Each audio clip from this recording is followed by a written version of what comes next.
Hulaan niyo kung magkano binayad ko. Wala pang $10. Oh my God, ang dami. Ang regular price nito, $6 ang isa. Dito sa Dollar General, nakita natin yung mga Pantene ay 50% off na. So ang ginawa ko, iniskan natin yan to make sure. At dito nga ang nakalagay, $3 na lang. Nung iniskan natin yan, sa baba nito may nakita tayong manufacturer coupon na $6. So i-cleanip natin yan.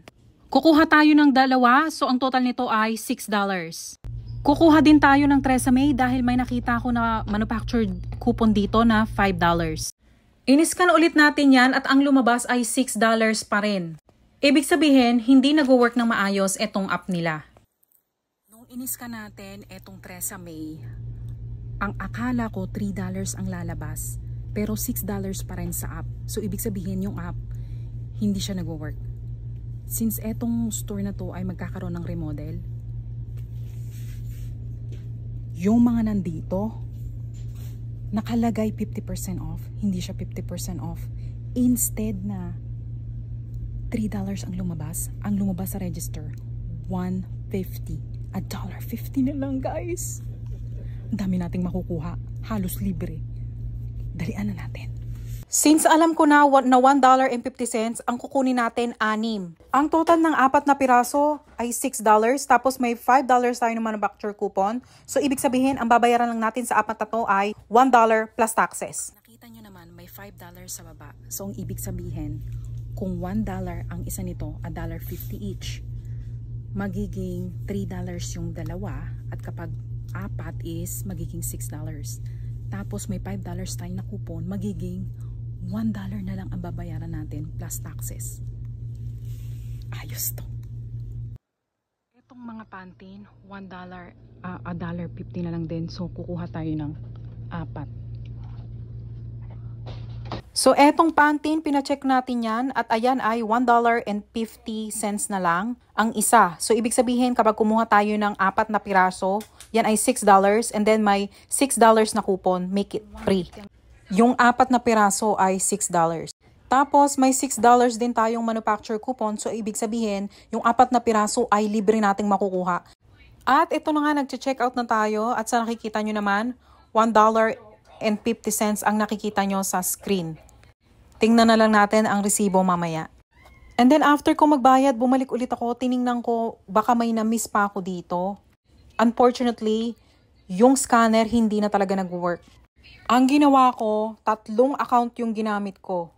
Kasi yung mga digital coupon, isang beses mo lang yan pwedeng gamitin. May nakita ulit tayo dito at ito ay L'Oreal na pangkulay ng buhok. Pina-scan natin ito at ito ay $2.75 na lang ang isa. Kung $2.75 ang isa, ibig sabihin ang tatlo ay $8.25. Tapos may $8 na manufacturer coupon, make it 25 cents ang tatlo. Kumuha ulit tayo ng mga shampoo at yung pangkulay ng buhok. Ang total natin ay $4.30. At ito na lahat ng nakuha natin after ng 4 na transaction. Hulaan niyo kung magkano binayad ko.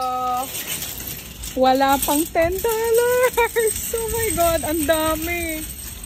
Ang regular price nito, $6 ang isa. Tapos, naka-sale ito, nakalagay doon 50% off. Pero dahil may ano sila, may remodel sila, nabawasan pa yung half off. Naging, so kung $6 ang isa, naging $1.50 na lang ang isa. Tapos may coupon pa, pinag-combine natin, boom! Madami tayong nakuha. Saya! So eto yung mga resibo natin. Ang unang binayaran ko ay $1.72. $1.72. Ang pangalawa naging $4.66. I'm trying to figure out bakit medyo mataas dito. Yung pala may isang coupon na hindi gumagana. Hindi siya nag-a-attach. So ngayon ang ginawa ko, binayaran ko isa-isa. So dito apat muna binayad natin. Para ma-figure out ko kung alin yung hindi nag-work.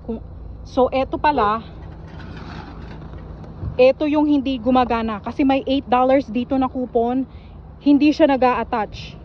Pero okay lang din kasi hindi na masama yung ano hindi na masama yung $4.66, ang dami-dami niyan.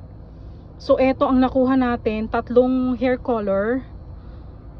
Tresemme is pat na Tresemme.